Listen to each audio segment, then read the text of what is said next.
देखो एक common sense है। लंगर तो अच्छा है।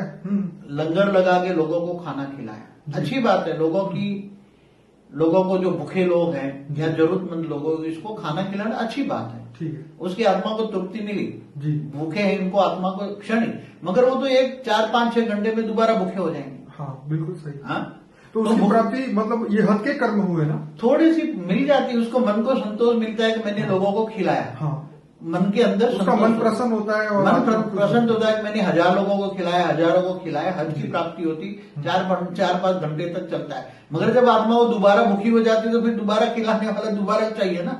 तो बार बार उसको तुमने 4 घंटे तक उसको उसकी भूख मिटाई, क्या बने पुण्य, टेम्पररी एक रिलीफ मिली, टेम्पररी पुण्य किया, टेम्पररी पुण्य। उसका क्या रिजल्ट आएगा? टेम्पररी तुम्हें भी रिजल्ट में क्या आएगा? कर्म की थियरी ये कहती है कि उसको टेम्पररी, जैसे 1000 आत्माओं को खाना खिलाया तो तुम्हें हजारों आत्माओं को खाना खिलाने जितना पुण्य प्राप्त होगा तो तुम्हें इतना स्थूल में इतनी प्राप्ति होगी, स्थूल चीजों में, स्थूल चीजों, चाहे धन मिलेगा इतना, जितना धन तुमने लगाया इतना धन मिलेगा तुम्हें। ये हज की बात है।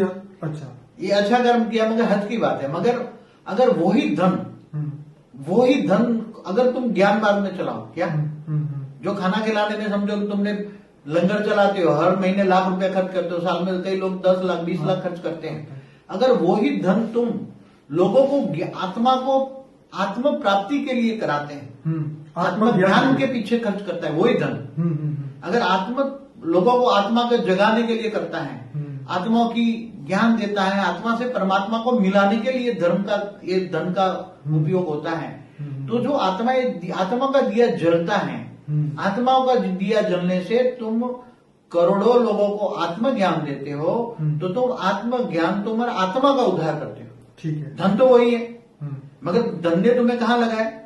आत्मज्ञान में लगाए, लोगों की आत्मा की उन्नति समझाए, आत्मा की अनुभूति कराए, तो वो आत्मा अंत में करोड़ों आत्माओं को आत्मज्ञान मिला और आत्माओं को कर्मों की थियरी का ज्ञान मिला और लोगों को सत्कर्म कराए और वो आत्मा धीरे धीरे परम धाम में चला जाए, ऐसा ज्ञान दिया तुमने। कहाँ चला जाए?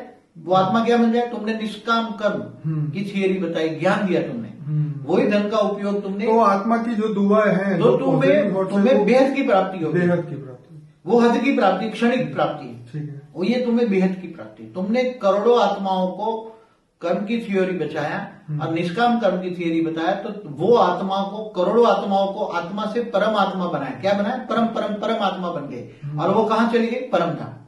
तो तुमने करोड़ों आत्माओं को परम धाम भेजने का काम किया। जैसे लोग कहते हैं तो वो बेहद की प्राप्ति है। तो वो आत्मज्ञान करा के अगर वो मोक्ष की स्थिति में जाती है वो आत्मा, तो उसका जो पुण्य है उसको मिलता है, उस आत्मा को जिसने ज्ञान दिया। जिन्होंने जो ज्ञान मार्ग में जाते हैं, ज्ञान मार्ग में जो धन लगाते हैं, ज्ञान मार्ग में जो धन लगाते हैं, तो उसी धन की प्राप्ति बेहद की प्राप्ति हो जाती है। कितनी? बेहद। वो तो क्षणिक प्राप्ति होती है, स्थूल धन मिलता है थोड़ा कुछ जितना प्राप्त, मगर ये तो बेहद की प्राप्ति। तुमने आत्माओं से परम धाम में भेजा, मोक्ष दिया, मुक्ति कराई और उसी के कारण वायुमंडल भी ठीक हुआ ना। कर्मों की गुण गति का राज समझाने से, आत्मा को ज्ञान देने से, आत्मज्ञान परमात्मा का ज्ञान देने से, परमात्मा का परिचय देने से तुम्हें आत्मा को परमात्मा बनाया और परम धाम भेजा।